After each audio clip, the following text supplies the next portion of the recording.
Praise the lord. Good morning. ప్రభువైన యేసుక్రీస్తు శుభనామంలో మీ అందరికీ వందనములు. చిన్న ప్రార్థనతో ఈరోజు దేవుని వాగ్దానాన్ని స్వతంత్రించుకుందామా? పరిశుద్ధుడైన తండ్రి, నీ ఘనమైన శ్రేష్టమైన నామాన్ని బట్టి వందనాలు. ఉదయకాల సమయంలో ప్రభువా నీ సన్నిధిలో సజీవ లెక్కలు మమ్మల్ని ఉంచినందుకు వందనాలయ్యా.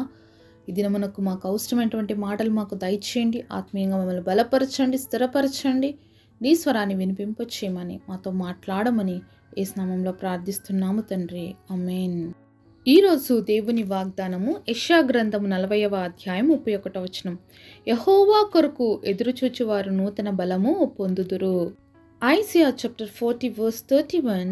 But they that wait upon the Lord shall renew their strength. దేవుడిచ్చినటువంటి అద్భుతమైన వాగ్దానం మనందరి జీవితంలో నెరవేర్చబడును కాక. ఆమేన్. ఈరోజు ఎంతమందికి నూతన బలం కావాలన్న ఆశ ఉందండి? అందరికీ నూతన బలము, నూతన శక్తి కావాలని అందరికీ ఆశ ఉంటుంది. అయితే మరి ఈ బలాన్ని పొందుకునే ప్రాసెస్లో, ఈ నూతనమైనటువంటి శక్తిని పొందుకునే ప్రాసెస్ కంటే ముందుగా మనం ఒకటి చేయాల్సి ఉంటుంది. అదేంటో తెలుసా? యెహోవా కొరకు ఎదురు చూడటం. ఎదురు చూడడం మాత్రం ఎవ్వరికి వద్దండి. ఇది ఎవ్వరికీ అవసరం లేదు కదా. చాలండి, ఇప్పటి వరకు చాలా ఎదురు చూసాం. కొత్త సంవత్సరంలో కూడా వచ్చేసాం. ఇంకా ఎదురు చూడమంటారు ఏంటి అనే ప్రశ్నలు వేసుకుంటూ ఉన్నాం, అంతే కదండి. మరి ఈ కొత్త సంవత్సరంలోకి వచ్చిన నెక్స్ట్ డే కొత్తది కాదా అండి? ప్రతిరోజు మన జీవితంలో కొత్తదేనండి. ఎందుకంటే గడిచిపోయిన ఏ రోజు మళ్ళీ బ్యాక్ రాదు, అంతే కదా. January 1st 2024 అంటే అంతే. నెక్స్ట్ మళ్ళీ January 2nd 2024 అంతే. అది కూడా కొత్తదే. ప్రతిరోజు కొత్తదేనండి మన జీవితంలో. కాబట్టి ప్రతిరోజు కొత్తదనం ఏ విధంగా మన క్యాలెండర్లో డేట్స్ ఇవన్నీ మారుతున్నాయో, అలాగే మన జీవితంలో కూడా ప్రతిరోజు కూడా పరిస్థితులు మారుతూ ఉంటాయి. అయితే ఆ పరిస్థితులు మారుతూ ఉన్నప్పుడు మనం ఎవరి వైపు చూడాలి ఆశతో అంటే దేవుడి వైపే చూడాలి. మనమందరం ఏమనుకుంటామంటే, మరి పక్షి ఏ విధంగా తన పిల్లల్ని పొదిగేసి గూట్లో పెట్టుకొని చాలా జాగ్రత్తగా పెంచుతుందో, చిన్నప్పుడు తనకు ఆహారము కూడా తెచ్చి నోట్లో పెట్టి పెంచుతుందో, మనం కూడా చాలాసార్లు దేవుడు కూడా మనకు అన్ని విషయాల్లో అలానే చేయాలి అని ఆశపడతాం. మనము ఆత్మీయ స్థితిలో పెరుగుతున్న మన విషయాన్ని మర్చిపోయి ఇంకా నేను చిన్నగానే ఉన్నాను అనే ఫీలింగ్లో చాలాసార్లు ఉండిపోతామండి. అలా ఉన్నప్పుడు దేవుడు మన యొక్క గూడు రేపాల్సి వస్తుంది. పక్షిరాజు ఏ విధంగా తన పిల్లల్ని ఎగరడం నేర్పించడం కోసం తన గూడు రేపుతుందండి. అంతవరకు చాలా భద్రంగా ఎత్తైన స్థలంలో ఒక గూడు కట్టి, మరి గుడ్లు పెట్టి పొదిగి తన పిల్లల్ని పెద్ద చేసుకోవడానికి ఆహారం వెతుక్కొని వచ్చి తన నోట్లో పెడుతున్నటువంటి, ఆ పిల్లల నోట్లో పెడుతున్నటువంటి ఆ తల్లి మరి ఏం చేస్తుందంటే, మరి ఆ పిల్లలు ఎగరవలసిన సమయం వచ్చినప్పుడు గూడు రేపేస్తుందంట.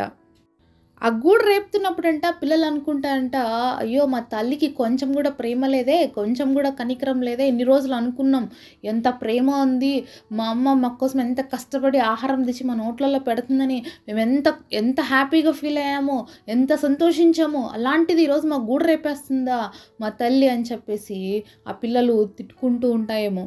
అలాగే ఈరోజు మన జీవితంలో మనం కూడా చాలాసార్లు దేవుణ్ణి ఇలానే అనుకుంటాం కదా.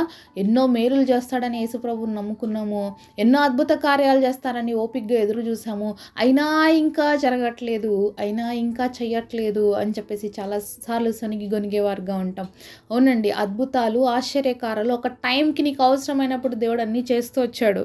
మరి నూతన సంవత్సరం మారుతున్నట్లుగా నీ వయసు మారలేదా? నువ్వు పెద్దగా అవ్వట్లేదా? ఒక్కొక్క సంవత్సరం పెరుగుతుంది అంటే మన ఏజ్ కూడా పెరుగుతుంది, అలాగే మన ఆత్మీయత కూడా పెరుగుతుంది. ఆత్మీయత పెరిగినప్పుడు దేవుడు ఏం చేస్తాడంటే మన గూడును రేపుతాడు. అడిగినవన్నీ ఇచ్చేసాడు వెంటనే. నోట్లో తీసుకొచ్చి పక్షిరాజు తన పిల్లలకి తినిపిస్తున్నట్లుగా దేవుడు కూడా ఒక చిన్న వయసు అంటే మనం ఇంకా ఆత్మీయ దశలో చిన్నగా ఉన్నప్పుడు అన్నీ కూడా తెచ్చి అందిస్తాడండి. కానీ ఎగరవలసిన సమయం వచ్చినప్పుడు, నువ్వు ఉన్నత స్థితికి రీచ్ అవ్వాల్సిన సమయం వచ్చినప్పుడు నీ గూడును కూడా దేవుడు పీకేస్తాడు, రేపేస్తాడు అన్నమాట, నువ్వు ఎగరాలి అని చెప్పి. అలా తల్లి ఆ పిల్లల్ని ఆ గూట్లో నుంచి తోసేస్తున్నప్పుడు మరి వెంటనే ఆ పిల్లలు ఏం చేస్తాయంటే రెక్కలు చాచుతాయన్నమాట. అప్పుడు ఎగరడం నేర్చుకుంటే, ఒకవేళ ఎగరలేనటువంటి స్థితిలో వస్తే అక్కడ పైనుంచి తోసినటువంటి ఆ తల్లి వెంటనే తన రెక్కలు చాచి ఆ పిల్లల్ని తన రెక్కల మీద పట్టుకుంటుంది, అంత భద్రంగా కాపాడుకుంటుంది. అలాగే మన ప్రియమైన యేసయ్య కూడా మనం ఎగరేటువంటి సమయంలో అనేక సార్లు పడిపోయే పరిస్థితులు వచ్చినప్పుడు, ఓపికతో కనిపెట్టలేనటువంటి పరిస్థితులు వచ్చినప్పుడు, నువ్వు పడిపోతున్నావు అన్న సమయం సమయంలో తన రెక్కల చాచి తన మీద నేను ఎక్కించుకుంటున్నాడండి. గద్ద రెక్కల మీద మోస్తున్నట్లుగా దేవుడు మనల్ని అనుక్షణము ప్రతి నిమిషము మోస్తూనే ఉన్నాడు.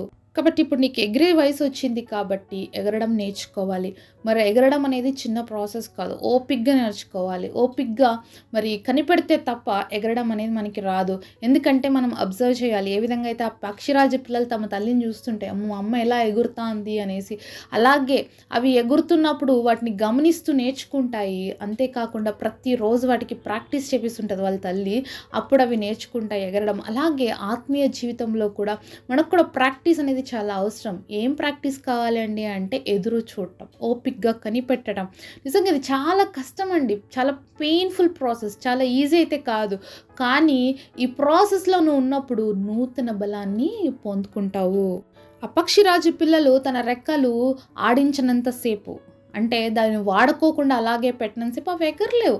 అవి బలహీనంగా అలాగే ఉండిపోతాయి. ఎప్పుడైతే అవి ఎగరడం నేర్చుకుంటాయో నూతన బలాన్ని పుంజుకుంటాయి దాని యొక్క రెక్కలు కూడా.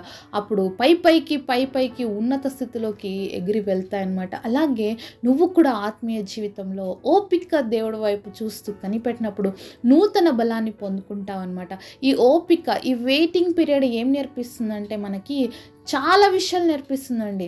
ఇది చాలా కష్టమైన ప్రాసెస్. కానీ ఈ వెయిటింగ్ పీరియడ్లో మనం చాలా ఉన్నత స్థితికి రీచ్ అవ్వడానికి అనేకమైన మార్గాలు మనకి తెరవబడతాయి. విశ్వాసంలో బలపడతాం. ప్రతి విషయంలో దేవుని పైన ఆధారపడడం నేర్చుకుంటాం.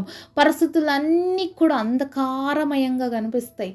ఎక్కడ కూడా ఒక చిన్న ఆశా కిరణం కూడా కనిపించదు అనమాట. అంటే ఎక్కడ కూడా నాకు సహాయం వస్తుంది, దొరుకుతుందన్న ఆశ అసలు ఏమాత్రం కనిపించదు. అలాంటి సమయంలో దేవుని యొక్క అద్భుత కార్యాన్ని మన జీవితంలో మనం రిసీవ్ చేసుకుంటాం. కాబట్టి ఓపికగా దేవుడి సన్నిధిలో కనిపెట్టుకోవడం నేర్చుకోవాలండి. సంవత్సరాలు దాటిపోతున్నాయి. ప్రతి సంవత్సరం నూతన సంవత్సరంలోకి మనం ఎంటర్ అవుతున్నాం. మరి ఏ విధంగా నూతన పరచబడుతున్నాం? ఆత్మీయ స్థితిలో ఎక్కడైనా నూతనత్వం కనిపిస్తుందా? గతించిన సంవత్సరంలాగా అదే స్థితిలోనే ఉంటున్నామా అనేది మనం పరీక్షించుకోవాలి దేవుడి సన్నిధిలో. మరి ఒక్కొక్క నూతన సంవత్సరం మనలో గడిచిపోతున్న కొద్దీ మన ఏజ్ కూడా పెరుగుతుంది. మనం ఇంకా అనేక విషయాలకి దగ్గరైపోతున్నాం కదా. కాబట్టి వీటన్నిటిని గుర్తుపెట్టుకొని ఆత్మీయంగా బలాన్ని పుంజుకోవడం అనేది మనం నేర్చుకోవాలండి. ఈ లోకం శాశ్వతమైనది కాదు. ఈ లోకం అశాశ్వతమైనది. ఈ లోకంలో వాటి కోసమే ఎప్పుడు చూసుకుంటూ కూర్చున్నాం అనుకోండి, మనం చేరవలసిన నిత్య రాజ్యాన్ని కోల్పోయే అవకాశాలు, కోల్పోయే పరిస్థితులు మన జీవితంలో వస్తాయి. కాబట్టి ఈ లోక ఆశలు అనేవి మనం బ్రతికున్నంత వరకేనండి. ఈ లోకంలో మనకి ఏమైనా అవసరం ఉన్నాయా అంటే మనలో శ్వాస ఉన్నంత వరకే. ఆ తర్వాత ఇవేమి మనకి పనికిరావు. కాబట్టి మనం కూడా పైనున్న వాటి మీద ఆశ పెట్టుకోవాలి. పక్షిరాజు ఎప్పుడు ఏం చేస్తుందో తెలుసా? పైకి ఎగరడం నేర్చుకుంటుంది. అది ఆ యొక్క గాలితో ఎదురీది వెళ్తుందనమాట. గాలిని ఎదుర్కొని ముందుకు సాగుతుంది. అంత ఫాస్ట్గా అది ఎగరడానికి, అంత పైకి ఎగరడానికి కారణం ఏంటంటే ఆ ఫోర్స్ని అది ఓవర్కమ్ చేస్తుంది. అలాగే మన జీవితంలో వచ్చేటువంటి ప్రతి శోధనను మనం ఓవర్కమ్ చేసినప్పుడు, ప్రతి పరిస్థితిని మనం జయించగలిగితేనండి మనం కూడా ఆత్మీయమైన ఉన్నత స్థితికి చేరుతాం. పరలోక రాజ్యంలో మన వారసత్వాన్ని మనం పొందుకుంటాం అనమాట. కాబట్టి ఆశతో ఎదురు చూడడానికి కారణం ఏంటంటే ఈ లోకంలో ఏవో కార్యాలు జరగాలని ఎదురు చూడడం కాదు, కానీ మన యొక్క స్థితి, మన యొక్క పౌరసత్వం పరలోక రాజ్యంలో ఉంది. కాబట్టి పరలోక రాజ్య విషయంలో ఓపిక కలిగి ఉండడం మనం నేర్చుకోవాలి. అంతేకాకుండా ఆ రాజ్యంలోకి చేరడానికి ఈ లోకంలో మనం దేవుడి కార్యాల కోసం కనిపెట్టుకొని ఉండాలన్నమాట. మరొక నూతన సంవత్సరాన్ని దేవుడు మన జీవితంలో ఇచ్చాడు అంటే కారణం ఏంటంటే మన పట్ల ఆయనకి ఎంతో ప్రేమ ఉంది, మన పట్ల ఆయనకి ఎంతో కృప ఉంది. కాబట్టి మరొక సంవత్సరాన్ని మనకి ఇచ్చాడు. కాబట్టి ఆశతో ఈ సంవత్సరం అంతా కూడా దేవుడి వైపు చూద్దాం, కనిపెడదాం. దేవుడు చేసేటువంటి గొప్ప కార్యాలు మన జీవితంలో రిసీవ్ చేసుకుందాం. ఎక్కడ నిరాశ పడక, మరి ఫస్ట్ డే అయిపోయింది, సెకండ్ డే గడిచిపోయింది ఇలా అనుకుంటూ పోకుండా ప్రతిరోజు నా జీవితంలో ఒక నూతనత్వమని గుర్తెరిగి ప్రతిరోజు దేవుడి వైపు ఆశతో ఎదురు చూస్తూ నూతన బలాన్ని పుంజుకుంటూ దేవుడి కోసం బలమైన సాధనముగా, బలమైన పాత్రగా వాడబడ్డానికి అతి కృప దేవుడు మనందరికీ దయచేయునుగాక. మళ్ళెంతో మిక్కిలిగా ప్రేమించినటువంటి మా ప్రియ పరలోకమందున తండ్రి, మీకు స్తుతులు, మీకు స్తోత్రాలయ్యా. అయ్యా, మరి యెహోవా కొరకు ఎదురు చూసేవారు నూతన బలం పొందుతారన్నావు అయ్యా. మీకోసం ఆశతో ఎదురు చూస్తున్నామయ్యా. మా ఆత్మీయ జీవితాల్లో బలం ఇవ్వండి, మాకు శక్తిని ఇవ్వండి, మా స్ట్రెంగ్త్ని రిన్యూ చేయండి. అనుదినము మమ్మల్ని నీలో నూతనపరచండి ప్రభువా. నీ కార్యాలు మా జీవితాల్లో చూడటానికి మా అందరి కృపనివ్వమని, ఈ గొప్ప వాగ్దానం అందరి జీవితంలో నెరవేర్చమని యేసు నామంలో ప్రార్థిస్తున్నాము తండ్రి. ఆమేన్. ఈరోజు బర్త్డే అలాగే వెడ్డింగ్ యానివర్సరీ సెలబ్రేట్ చేసుకుంటున్న మీ అందరికీ కూడా wish you happy birthday and happy anniversary. God bless.